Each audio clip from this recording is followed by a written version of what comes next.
It's surgery day and I'm finally having double jaw surgery.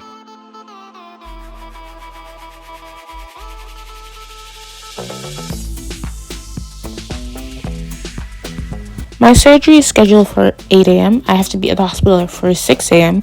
So I had to wake up at 5, and here we are. My dad was the one that brought me to the hospital.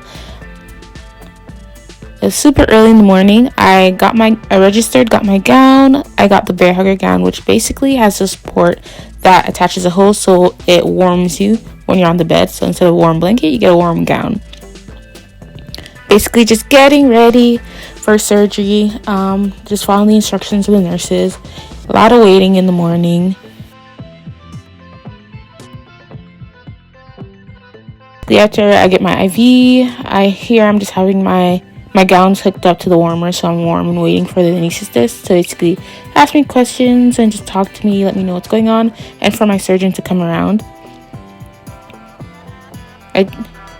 And the next thing you'll see after this video is basically me in recovery. This is around 4 p.m., 5 p.m. I finished my surgery around like 1, 2, and I was in recovery for a while. And my family could come around in the afternoon when I could move to my room. You can see I couldn't really talk very well, so I had my tablet, which I got really frustrated with that after a while and just didn't do anything, just laid there. Plus, I was super sleepy and super drowsy for most of today. And just a little bit out of it. As you can see, the dead look in my eyes. There's my sister. My parents came, the whole crew. And I was just fighting to stay awake. So I was super drowsy. Excuse the gauze in my mouth. It is a little bit bloody and we have to keep changing that quite often. But I'm like super out of it on day 1. But by the night, I could try and drink water a little bit through a syringe. My throat was quite painful or kind of like quite sore from the breathing tube that they had. So that was quite uncomfortable. I'd say that pain was like more than the actual surgery at the beginning. And then most of the night I spent just icing. I had to sleep upright. I was really awake in the night because I slept through the whole day. And there you see my amazing sister. She stayed overnight with me and helped take care of me. So without her, I don't know how I'd have gotten through the night as well as I did. But yeah, so it's nice to have somebody there to take care of you at night if you ever have this surgery. And the next morning, I'm here. I tried Jello, couldn't eat it because my mouth couldn't handle it. This is the swelling. All the greasiness is just the ointment that they have on my face. And they discharge you straight to your surgeon. So I'm going to the office. They're just making sure my nose is clear, cleaning up things. I get my prescription and everything. And then I basically just head home. A little bit of a hiccup on the way home. Some car trouble. I vaguely remember this. But because I was really, really out of it. Just really tired. Really drowsy. And just not having an overall great day. The swelling hadn't really set in yet, but I was starting to get really swollen. By day 3, the swelling really sets in. And this is me when I'm finally at home for the first time really looking at myself. I saw myself in the hospital, but it just wasn't the same, and I was kind of like confused. But yeah, it's just kind of a shocker. Like, this is my face. And like I just have this like dead look in my eyes. Like, I don't know what's going on. I don't know why I have all these random pictures on my phone, but this is it. I couldn't take the stairs, so basically I had to camp out in the living room, so I had my own station.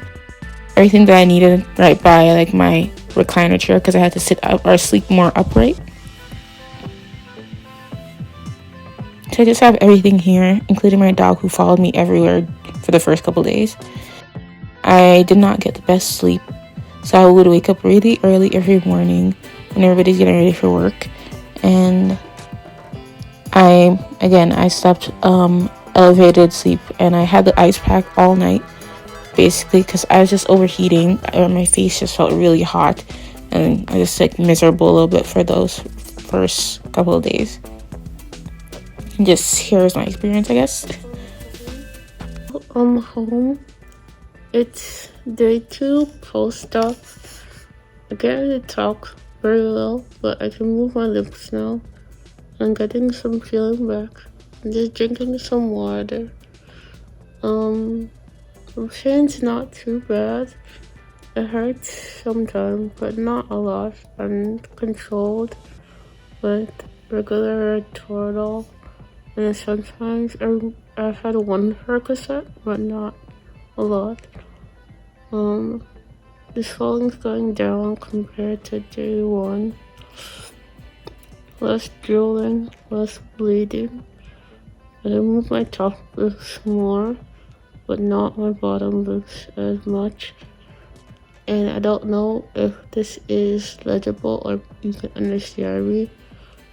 The hair health is hard. I got elastic on yesterday.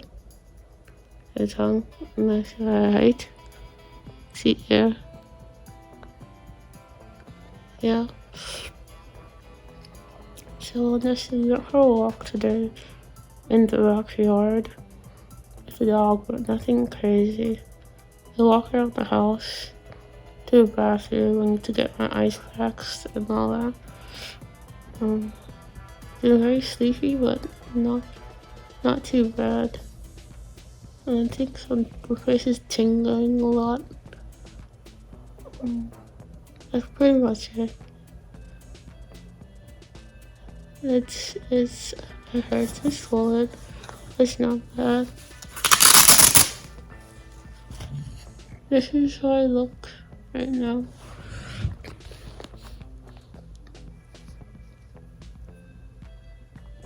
I had these scars, so I have like oil or ointment on them. Yeah, it looks so ugly.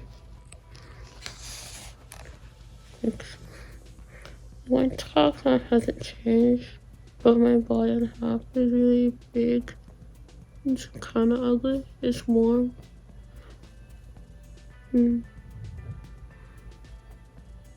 Yeah, that's it.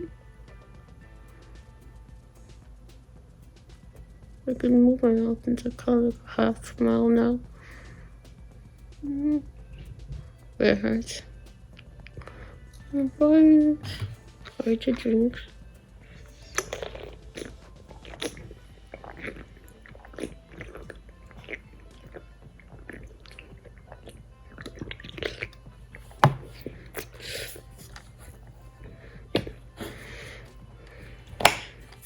Yeah.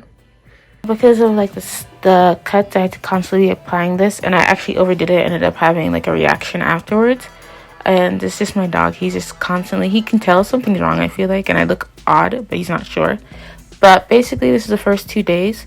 In day 3, I'll show you next where the swelling really is where it sets in, and that's when I go to my first doctor's appointment. So check out that next video coming up whenever I get to edit this. Bye.